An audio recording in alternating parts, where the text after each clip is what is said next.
లిబియాలో ISIS ఉగ్రవాదులు kidnap చేసిన doctor Rammurthy క్షేమంగా ఇంటికి చేరారు. నిత్యం నరకం చూపించడంతో పాటు ఉగ్రవాదులు నిర్వహించే ఆసుపత్రిలో తన చేత పని చేయించుకున్నారని చెబుతున్న రామ్మూర్తితో మా ప్రతినిధి Ravi face to face. ISIS ఉగ్రవాదుల చెరలో దాదాపుగా 19 నెలల పాటు నరక యాతన అనుభవించినటువంటి డాక్టర్ రామ్మూర్తి గారు ప్రస్తుతం క్షేమంగా ఇంటికి చేరుకున్నారు. ఏలూరులో ఆయన కుటుంబ సభ్యుల మధ్య ప్రస్తుతం అందరూ కూడా ఇంతకాలంగా కూడా టెన్షన్ పడుతున్నటువంటి కుటుంబ సభ్యులందరూ కూడా క్షేమంగా ఇంటికి రావడంతో సంతోషం వ్యక్తం చేసిన పరిస్థితి. ప్రస్తుతం అంతా రామ్మూర్తి గారు ఉన్నారు. అసలు ఎలా జరిగిందండి ఇన్సిడెంట్, ఎలా జరిగింది? నేను డబ్బుల కోసం నాకు రావాల్సినటువంటి పెన్షన్ అది గ్రాడ్యుటీ డబ్బులు అని అంటారు, అది దానికి అప్లై చేశాను. నేను 2015 ఫిబ్రవరి మార్చిలో నేను చేయడం జరిగింది. అప్లికేషన్ పెట్టి హెల్త్ డిపార్ట్మెంట్ వాళ్ళు అడిగింది జరిగింది.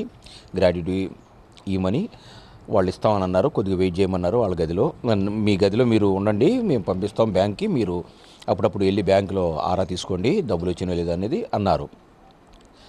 నాకు పాస్పోర్ట్లో స్టాంపింగ్ అయితే అయ్యింది. ఇక ఇంటికి వస్తానికి అన్నీ రెడీ అయినాయి కాగితాలని. నేను బ్యాంకు డబ్బులు కోసం రూమ్లో ఉన్నప్పుడు వీళ్ళు మన ఐసిస్ వాళ్ళు వచ్చారు. గదికి వచ్చి తలుపు కొట్టి తలుపు తీసిన తర్వాత రాత్రిపూట ఒక మధ్యరాత్రి మీరు కిందకి రావాలన్నారు. నేను కిందకు దిగి వస్తూ ఉంటే ఇంకొక ఇండియన్ నేను కలిశాను. మన శ్యామ్ అని ఒక అతను మాతో పాటు పనిచేశారు. ఈ విన్సెనలో ఆయన పనిచేస్తే నేనేమో విలేజెస్లో పనిచేశాను అనమాట. ఆయన గారిని కూడా అరెస్ట్ చేశారు. మమ్మల్ని ఇద్దరిని తీసుకుపోయి కారులో కూర్చోబెట్టి తీసుకెళ్ళి వాళ్ళ జైల్లో పెట్టారు. వాళ్ళ అధీనంలో ఉండే జైల్లో, అదే అన్సార్ జైలు అని అంటారు. నేను అక్కడ ఉన్నప్పుడు మమ్మల్ని తీసుకెళ్ళి ఆ జైల్లో పెట్టిన మొట్టమొదటి రోజున మేము ఇంకొక ఇద్దరు ఇండియా వాళ్ళని కలిసాము. వాళ్ళ పేర్లు గోపి కృష్ణ అని శ్రీకాకుళం అతను, బలరామ్ అని ఆయన మన కరీంనగర్ వాసే. ఇద్దరు కూడా హైదరాబాద్లో నివాసం ఏర్పాటు చేసుకున్నారు.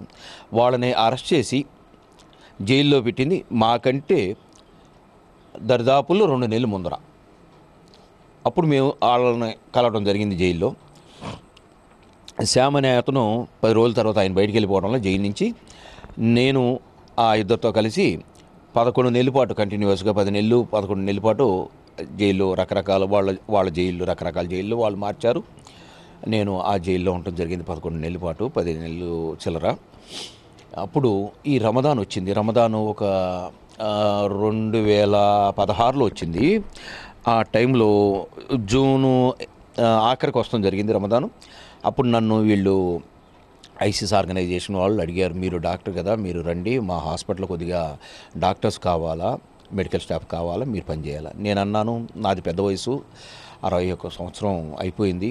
తర్వాత నాకు కొద్దిగా నడుము నొప్పి ఉంది, డిస్క్ ప్రాబ్లం ఉంది, తర్వాత సయాటిగా కుడికాలు వైపు ఉంది నొప్పి, ఆ తర్వాత నాకు కొంచెం గుండె సమస్య ఉంది, గుండె తర్వాత మాకు బ్లడ్ ప్రెషర్ కొద్దిగా ఎక్కువగా ఉంటుంది. అందువల్ల నేను కంటిన్యూస్గా ఒక పావుగంట నిలబడలేను.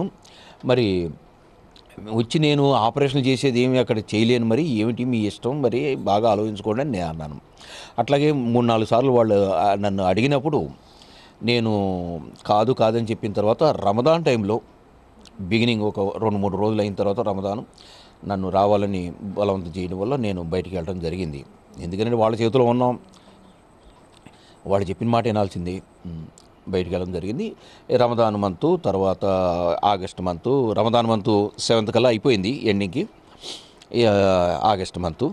తర్వాత సెప్టెంబర్ మంత్లో వాళ్ళ రకరకాల చోట వీళ్ళు వాళ్ళ హాస్పిటల్ మార్చుకోవడం జరిగింది. వాళ్ళు ఎందుకంటే ముసరాతా మిలిటరీ వాళ్ళని అటాక్ చేస్తూ ఉంది. పైనుంచి ఫైటర్ జెట్టు, కింద ట్యాంకు, మోటార్లు పనిచేస్తున్నాయి బాగాను. వాళ్ళ మీద అటాకులు బాగా జరిగినాయి.